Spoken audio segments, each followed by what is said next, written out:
anonim bo'lishi kerak. Ya'ni men bergan ovozni boshqa odam bilmasligi kerak.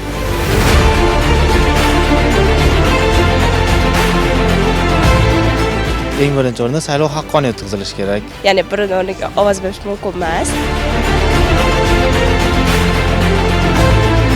Ya'ni saylov bo'layotganini hamma biladi. Plakatlarda yozib qo'yishadi, ko'chalarda aytishadi.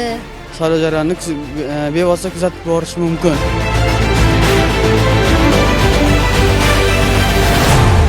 Bu eng asosiy ochiqlik.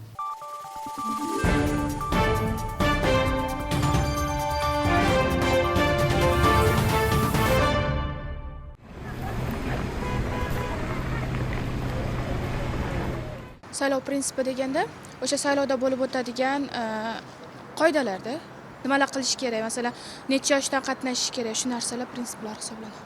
Xo'p, saylov o'tkazilishi kerak. Eng birinchi o'rinda saylov haqqoniy o'tkazilishi kerak. Keyin saylov yashirin bo'lishi kerak. Qanday yashirin? Masalan, ommadan yashirilgan holatda emas, aynan kim kimga ovoz berganini bildirilmagan holatda yashirin bo'lishi kerak. Shaffof bo'lishi kerak. Har bitta odam o'zini nomidan ovoz berishi kerak. Ya'ni birini o'rniga ovoz berish mumkin emas. Yashirinlik, oshkor qilmaslik, hamma xohlagan odamiga ovoz berish, tanlov, Adolatligi, yana ochiqlik shunaqa. Shaffoflik bo'lishi kerak albatta. Anonim bo'lishi kerak. Ya'ni men bergan ovozni boshqa odam bilmasligi kerak. O'zbekiston Respublikasi Saylov kodeksiga muvofiq saylovni o'tkazishning asosiy prinsiplari bu umumiy, teng, to'g'ridan-to'g'ri saylov huquqi asosida yashirin ovoz berish orqali ochiq va oshkora o'tkaziladi.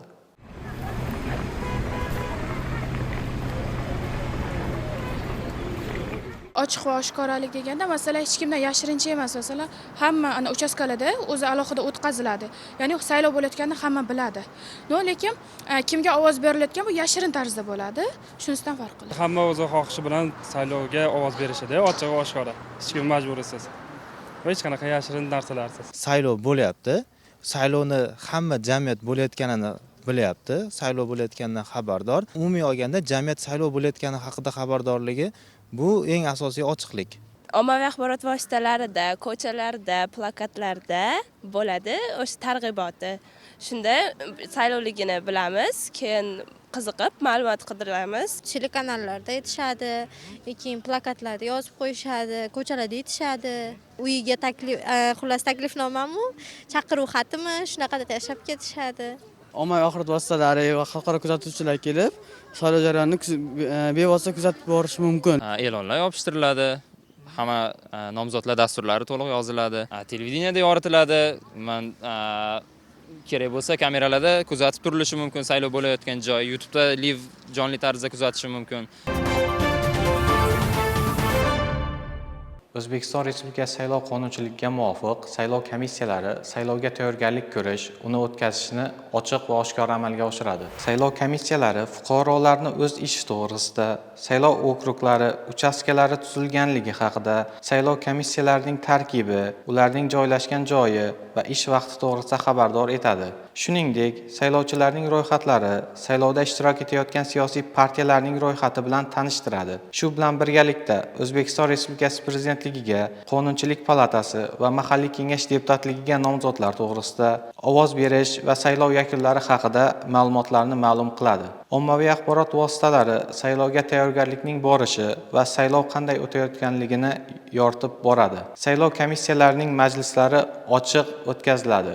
Shuningdek, saylov komissiyalarining qarorlari ommaviy axborot vositalarida e'lon qilinadi. Saylovga tayyorgarlik ko'rish hamda uni o'tkazishga doir barcha tadbirlarda, shuningdek, saylov kuni ovoz berish xonalarida va ovozlarni sanab chiqishda saylovda ishtirok etayotgan siyosiy partiyalardan, fuqarolarning o'zini o'zi boshqarish organlaridan kuzatuvchilar, ommaviy axborot vositalaridan vakillar, xorijiy davlatlar va xalqaro tashkilotlardan kuzatuvchilar ishtirok etish huquqiga ega.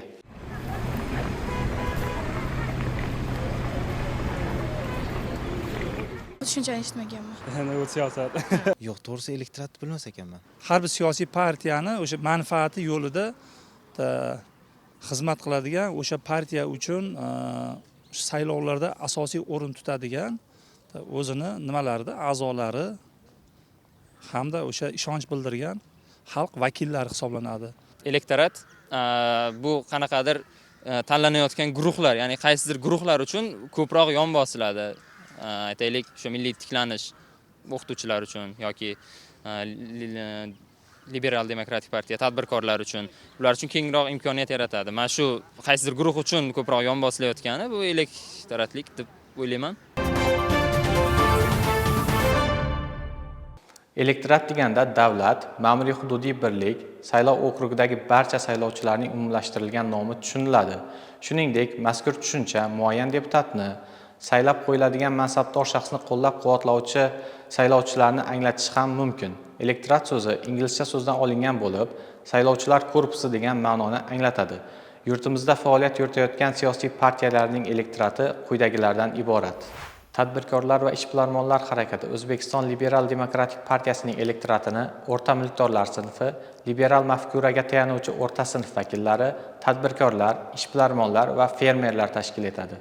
O'zbekiston Milliy tiklanish demokratik partiyasining elektoratini ziyolilar, shu jumladan ilm-fan, ta'lim, madaniyat, san'at, axborot sohasi vakillari, shuningdek yoshlar, olimlar, pedagoglar, tarbiyachilar, ijodkorlar, sportchilar, turizm va xalq tabobat sohasi vakillari hamda fuqarolarning o'zini boshqarish organi xodimlari tashkil etadi.